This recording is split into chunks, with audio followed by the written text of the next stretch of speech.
నన్ను బలపరచు క్రీస్తు యందు నేను సమస్తము చేయగలను. దేవుడు మన పక్షమునుండగా మనకి విరోధి ఎవడు? ఆమేన్, ఆమేన్. నుండి ధ్యానిస్తున్నట్లుగా తండ్రి హృదయముతో అనుసంధానమై నడుస్తున్న హృదయమే మన హృదయాలు మారాలి. ఆమేన్. తండ్రి హృదయంతో మన హృదయం ఏకం అవ్వాలి. యేసు ప్రభు వారు తండ్రి హృదయంతో అలా నడిచారండి. అందుకే ఆయన తండ్రిని బయలుపరచుట సాధ్యమైంది. గ్రహించడానికి విశ్వాసం చాలని వారి గురించి నేను మాట్లాడట్లేదు. ఇది మనుషులు నమ్ముతారో లేదో అనో, మనుషుల ప్రమేయంతోనో జరుగుతున్న కార్యం కాదు. యేసు ప్రభు వారు తన తండ్రితో కలిగి ఉన్న రిలేషన్. చెప్పండి, యేసుకు తన తండ్రితో రిలేషన్ అని. ఈరోజు సేమ్ ఫీల్, ఈరోజు సేమ్ ప్రశ్న దేవుడు మనల్ని అడిగితే మన ఆన్సర్ ఏంటి?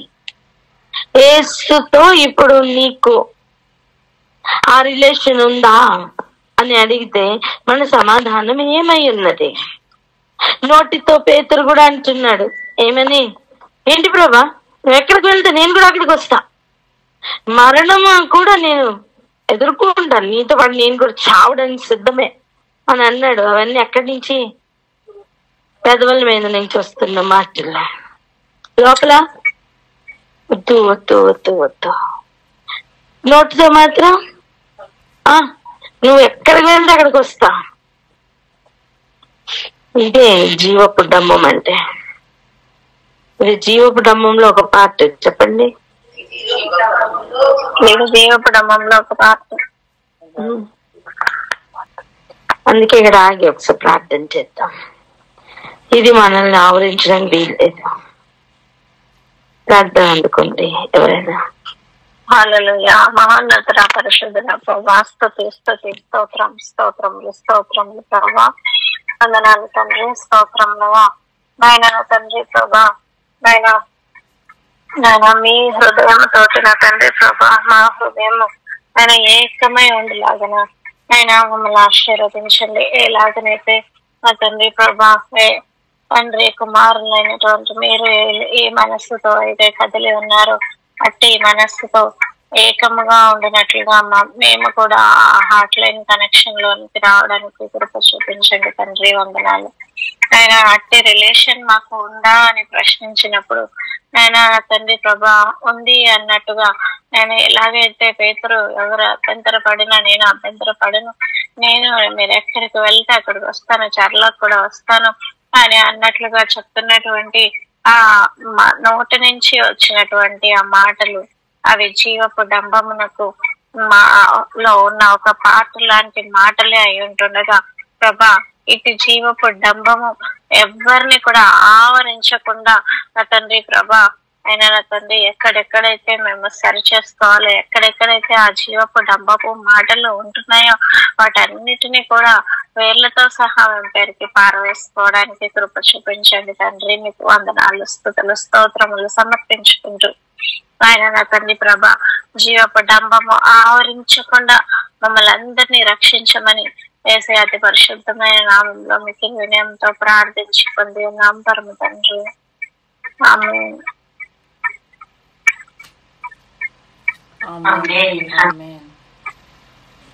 చూడండి, యేసు ప్రభు వారు పేతురుతోనూ యోహానుతోనూ వీరితో మాట్లాడుతున్న మాటలను మనం గడిచిన దినముల నుండి ధ్యానించుకుంటున్నాం. ఆయన అడుగుతున్న ఒక ప్రశ్న, సూటి అనే ప్రశ్న, మేల్కొని ఉండలేరా? ఒక్క గడి అయినను మేల్కొని ఉండలేరా? ఆ ప్రశ్న మనల్ని అడిగితే మరి మనం ఎలా మేల్కొని ఉండాలి, ఎప్పుడు మేల్కొని ఉండగలం అనే అన్వేషణలోనే మనం ఉన్నాం.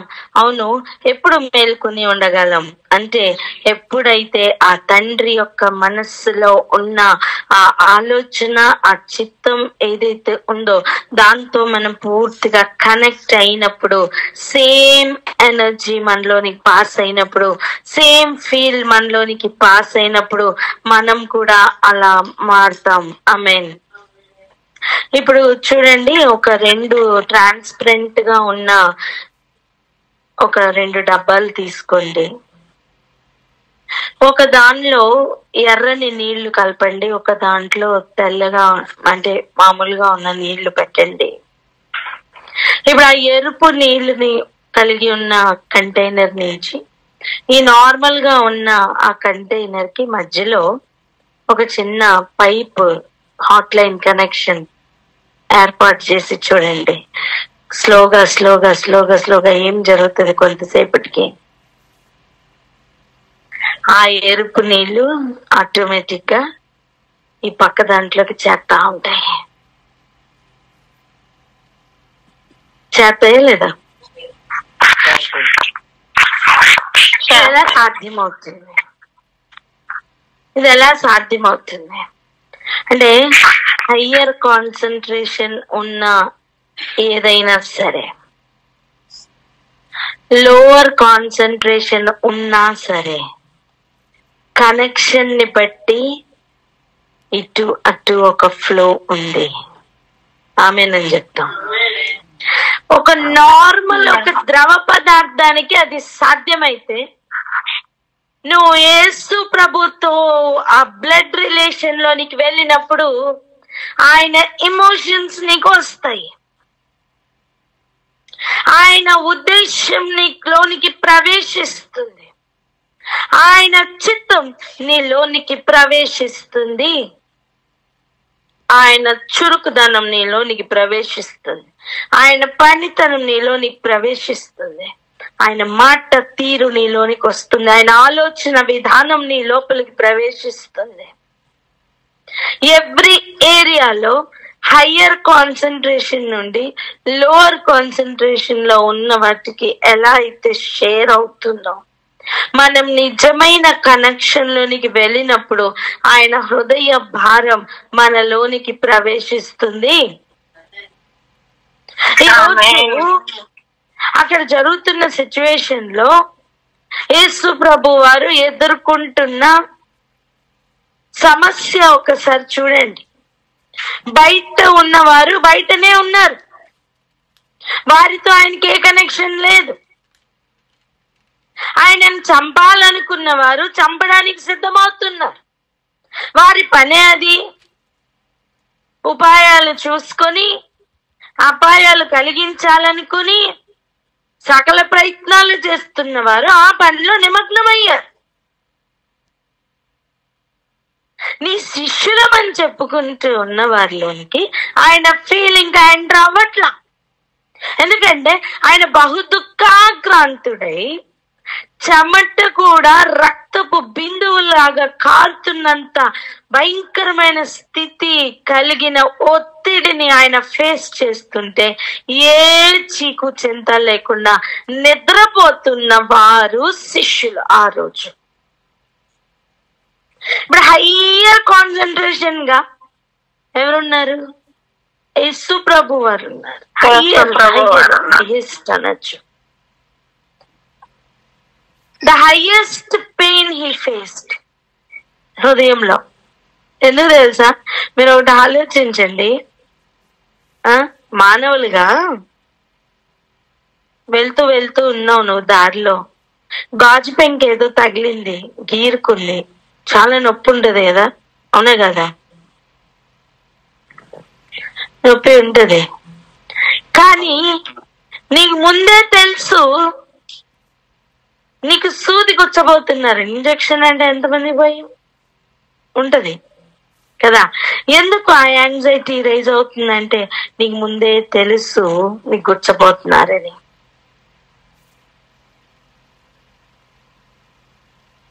మొదటి సినారియోలో తెలియకుండా జరిపోయింది. సెకండ్ టైము తెలిసి జరుగుతుంది కాబట్టి నీ లోపలికి ఆ యాంగ్జైటీ అనేది వస్తుంది. అలా ఇప్పుడు యేసు ప్రభు వారు తెలిసే శిలువ మరణం లోపలికి వెళ్ళబోతున్నారు. నేనేమంటున్నానంటే, నీకు తెలియకుండా ఏదైనా తగిలినప్పుడు కంటే సేమ్ తెలిసిన తర్వాత తగిలితే యాంగ్జైటీ పెరుగుతుందా తగ్గుతుందా? చెప్పండి. పెరుగుతున్నాయి. అటువంటిది యేసు ప్రభు వెళ్ళబోతున్న మార్గం ఆయనకి క్లియర్ గా తెలుసు. ఇప్పుడు చెప్పండి, ఆయనకున్న యాంగ్జైటీ లెవెల్ తగ్గుతుందా పెరుగుతుందా? పెరుగుతుంది. అలా పెరుగుతున్న సమయం ఆయనకి సపోర్టివ్ గా నిలబడడానికి కూడా ఆయన శిష్యులు ఆయనతో పాటు లేరు. ఫిజికల్ గా ఉన్నారు కానీ ఆత్మ సంబంధంగా వారు ఆ కనెక్షన్ లో అంత కాన్సన్ట్రేషన్ లో లేరు. చాలా సార్లు మన జీవితాల్లో జరుగుతుంది అదే. అందుకే చూడండి, ఆయనతో ఉన్నాం అనుకుంటాం కానీ ఆయన ఫీల్ మనలోకి ఎంటర్ అవ్వదు. ఆయనతోనే ఉంటాం కానీ ఆయనతో పొసగదు. ఒక భార్య భర్త ఉన్నారనుకోండి, జీవితం అంతా తిట్టుకుంటూనే ఉన్నారనుకోండి, వారి మధ్యలో శాంతి సమాధానం ఉండట్లేదు అనుకోండి. కారణం ఏంటి? ఒకరినొకరు అర్థం చేసుకుంటున్నారా? చేసుకోవట్లేదు. పోగా నేనే కరెక్ట్ అన్న ఫీల్ లో ఒకరికొకరు పోట్లాడుతున్నారు. అప్పుడు ఏం జరుగుతుంది? ఆ హయ్యర్ కాన్సన్ట్రేషన్ లో ఉన్నది లోవర్ కాన్సన్ట్రేషన్ లోకి వచ్చిన ప్రయోజనం ఎలా ఉందా? లేదు. ఆయన 4 తిడితే ఈమె 8 తిట్టే, ఈమె 8 తిడితే ఆయన 16 తిట్టే. అలా ఇవ్వబడిన సమయం అంతా వృధా చేసుకుంటున్న భయంకరమైన స్థితి ఆయనతో కనెక్షన్ లో లేకపోతే ఒకటి. రెండో విషయం, ఆయన యొక్క చిత్తంలోనికి, ఆయన నీతిని నెరవేర్చు ఆయన చిత్తంలోనికి మనం ఎంటర్ అవ్వాలి అంటే మొట్టమొదటిగా మనం ఫేస్ చేయబోతున్న ప్రాబ్లం ఏంటో తెలుసా?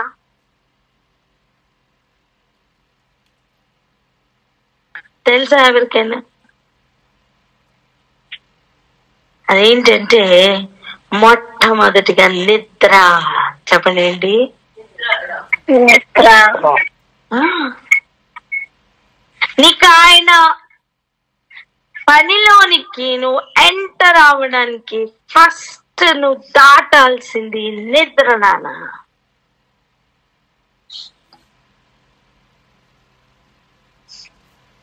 నీకు నిద్ర అయినను కునుకుపాటైనను వద్దు అని ప్రభు చెప్తున్న లెవెల్. ఎందుకు అంటే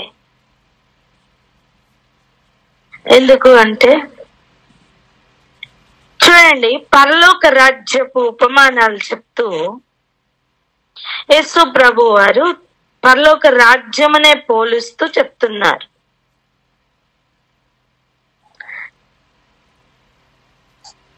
మత్తయి సువార్త 13వ అధ్యాయం 24, 25 వచనాలు చూడండి.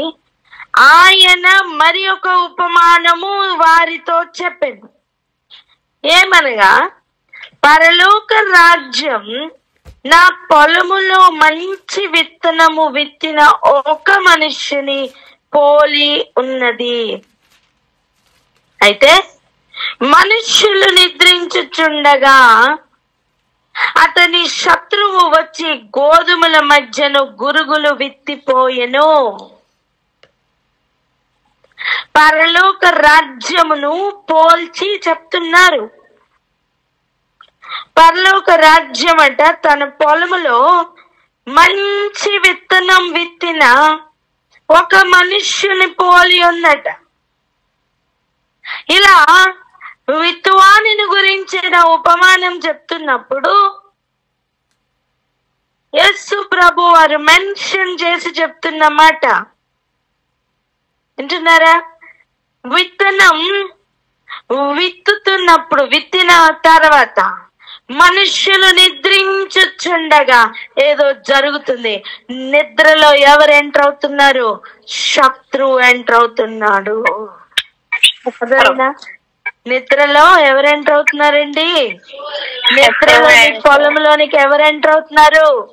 శత్రువు ఎంటర్ అవుతున్నాడు. మీకు తెలుసా, యోబు యొక్క పొలంలోనికి అలాగనే శత్రువు ఎంటర్ అవుదామని ట్రై చేశాడు. కంచె అడ్డముగా నిలబడింది, ఎంటర్ అవ్వలేకపోయాడు. అందుకనే తండ్రితో లేదా దేవుడితో చెప్తున్నాడు, ఊరికనే యథార్థవర్తనుడుగా ఉన్నాడా? ఊరికనే ఏమైనా నేను సేవిస్తున్నాడా? ఆయనకి నువ్వు కలిగినదంతటికి కూడా కంచె ఉంచావు. అర్థం, నిద్రపోతున్నప్పుడు కంచెను దాటి లోపలికి వెళ్ళడానికి ప్రయత్నాలు చేసే ఉన్నాడు గనుక కంచెను గురించి మాట్లాడుతున్నాడు. హల్లెలూయా. అర్థమవుతుందా?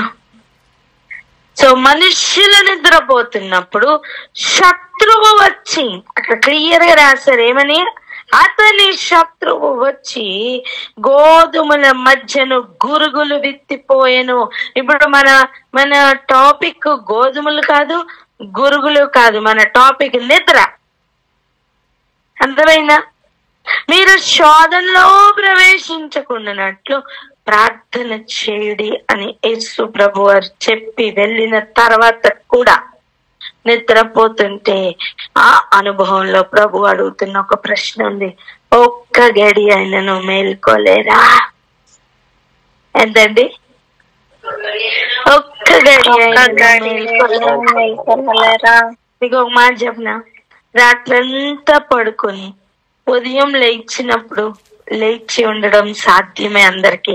కానీ రాత్రంతా పడుకోకుండా కూడా పగలు సమయం ప్రార్థన కొరకు నువ్వు వేరుపరచి నిలబడగలుగుతుంటే ఆ సమయం ప్రభు వచ్చి అడుగుతున్న ఒక ప్రశ్న ఉంటుంది, ఏమనంటే లేచున్నావా నిద్రపోతున్నావా అని చెక్ చేస్తారు.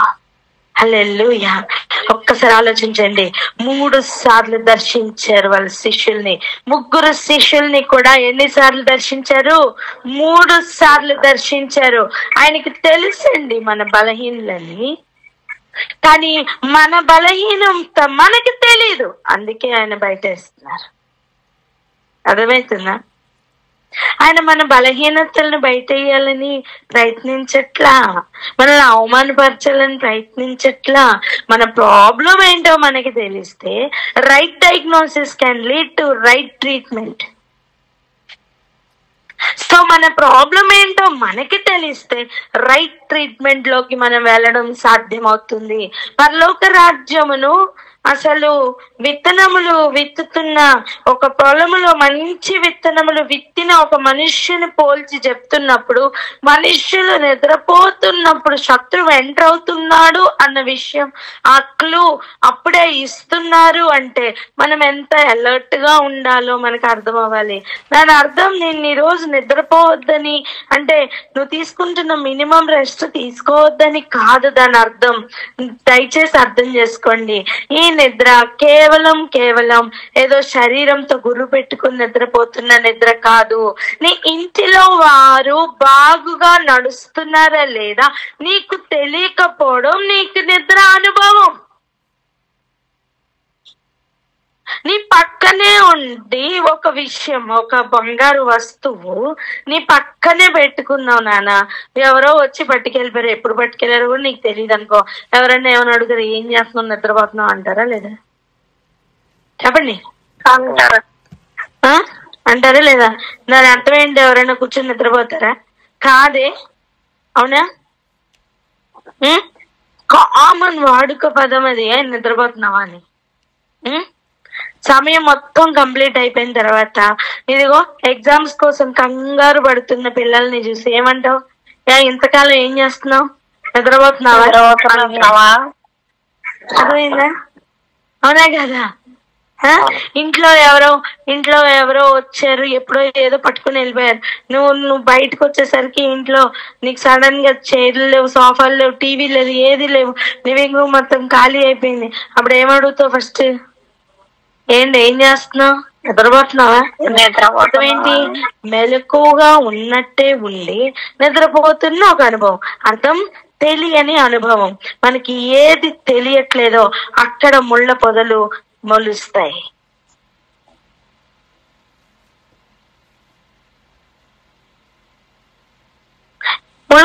తుప్పలకి ఇంకొక క్వాలిటీ ఉంది.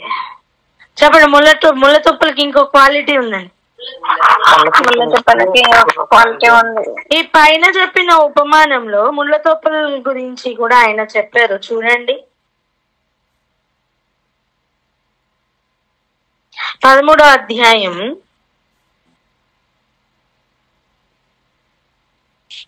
21, 22 వచనాలు చూడండి. 22 చదవండి డైరెక్ట్ గా. 22, ముండ్ల పొదలలో విత్తబడిన వాడు వాక్యము వినువాడే గాని ఐహిక విచారమును ధనమోహమును ఆ వాక్యమును అణిచి వేయును గనుక వాడు నిష్ఫలుడవును. అర్థమైందా? సో ఇక్కడ ముళ్ళ తుప్పలు అంటే ఏంటి? ఐహిక విచారాలు, ధనమోహము. చెప్పండి. ఐహిక విచారములు అంటే ఈ లోకపు విచారాలు. ఏమి తిందునా, ఏమి తాగుతున్నా, రేపేమి కట్టుకుంటానా, ఏంటి నా పరిస్థితి ఏంటి, అయ్యో ఎలాగా, అయ్యో దేవుడా ఎలాగా ఈ ఐహిక విచారం. ఒకడికి ఉండి విచారం, ఇంకొకడికి లేక విచారం.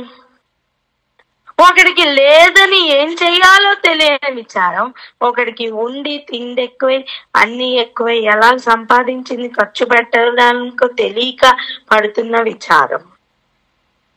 ఏ విచారమైనా సరే ముండ్ల తుప్ప. చెప్పండి.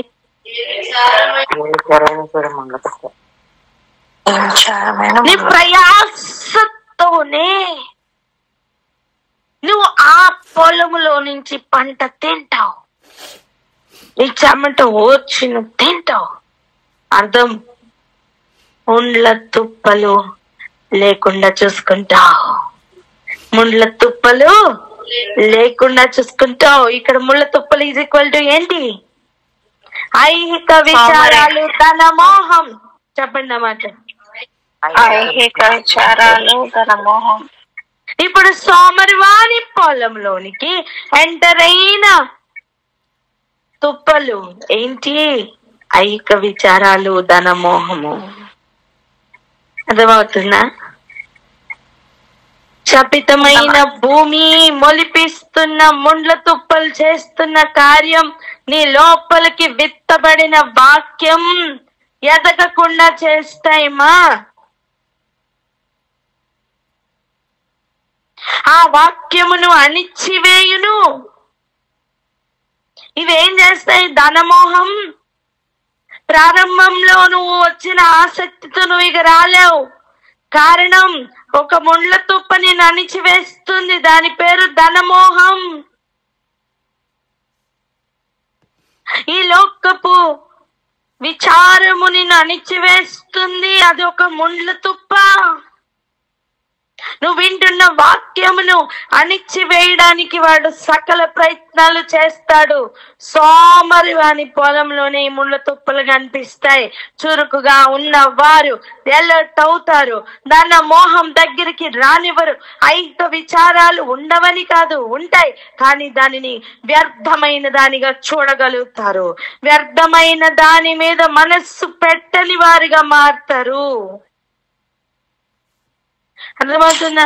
ఏ పొలంలోనైనా ముళ్ళ తుప్పలు రాకుండా ఉంటాయా అండి? పిచ్చిగడ్డి రాకుండా ఉంటుందా? ఏ కలుపు మొక్క రాకుండా ఉంటదండి? వస్తాయి. కానీ వాటిని ఎప్పటికప్పుడు క్లియర్ చేస్తున్న వాడే చురుకైన వాడు. ఈరోజు అనవసరమైన ఆలోచనలు రావని కాదు, వస్తాయి. నీకు శోధనలు రావని కాదు, వస్తాయి. కానీ అనుదినము నీ పొలమును నువ్వు చూసుకుంటున్నావు గనుక నువ్వు జాగ్రత్త కలిగి ఉండడం సాధ్యమవుతుంది. ఈరోజు ఇక్కడనే ఆగి ప్రార్థన చేద్దాం. ఏమనంటే, ప్రభా మీ ఫీల్డ్ లోనికి మేము ఎంటర్ అవ్వలేకపోవడానికి గల ముఖ్య కారణం ఇదిగో ముళ్ళ తుప్పలని మాకు అర్థమవుతుంది. ఈ లోకపు విచారాలు నీ వాక్యమును అణిచివేస్తున్నాయ్యా. దాని మోహము నీ వాక్యమును వింటున్న వాక్యము మాలో పని చేయకుండా అయ్యా ఆపి వేస్తున్నాయి. ప్రభా నాయన మమ్మల్ని క్షమించండి అని అడుగుదాం. అయ్యా అయ్యా మేము నిద్రపోతున్నప్పుడు శత్రువు వస్తాడని మాకు అర్థమైంది, మా పొలముల్లో అనవసరమైన విత్తనాలు విత్తుతాడని మాకు అర్థమైంది అంటూ ప్రార్థన చేద్దాం. పాయింట్స్ ఇచ్చేటప్పుడు ప్రేయర్ చేద్దాం. ఇంకొక మాట కూడా మనం ధ్యానించుకుని లోపలికి వెళ్ళి ప్రార్థనలోనికి వెళ్దాం. చూడండి, ఆలోచన చేయండి. శత్రువు గోధుమల మధ్య గురుగులను విత్తిపోయాడట నిద్రించుచున్న సమయం. మనకు అనిపించవచ్చు, దేవుడు ఎందుకండి శత్రువుని రానివ్వాలి? దేవుడు కూడా ఆలోచిస్తున్నారు పై నుంచి. ఏమని తెలుసా? ఎందుకండి వీళ్ళు నిద్రను రానివ్వాలి అని. నువ్వు కింద నుంచి పైకి చూసి ప్రభువుని ఏం అడుగుతున్నావు? ఎందుకండి శత్రువుని రానివ్వాలి? చెప్పండి, ఎందుకండి శత్రువుని రానివ్వాలి అని. ఎందుకండి శత్రువుని రానివ్వాలి? ఈ ప్రశ్న చాలా మంది ఉంటుంది. పై నుంచి ఆయన అడుగుతున్న ప్రశ్న ఏంటి? ఎందుకండి వీళ్ళు నిద్రను రానివ్వాలి? చెప్పండి అన్నమాట. ఎందుకండి వీళ్ళు నిద్రను రానివ్వాలి? అది అర్థమైందా? ఆల్రెడీ చెప్పే ఉన్నారు వద్దు వద్దు అని. ఫిజికల్ గా తీసుకున్నంత వరకు మనం ఫెయిల్ అవుతాం. ఆత్మీయ గ్రహింపు మనకు కావాలి. శ్రేష్టమైన గ్రహింపుతో దేవుడు నింపును గాక. ఆమేన్.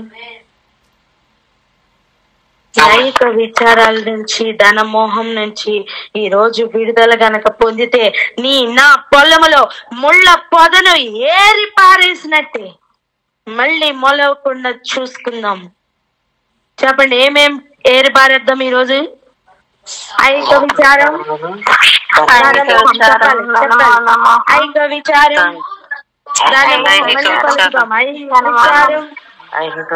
ఐక విచారం, ధనమోహం.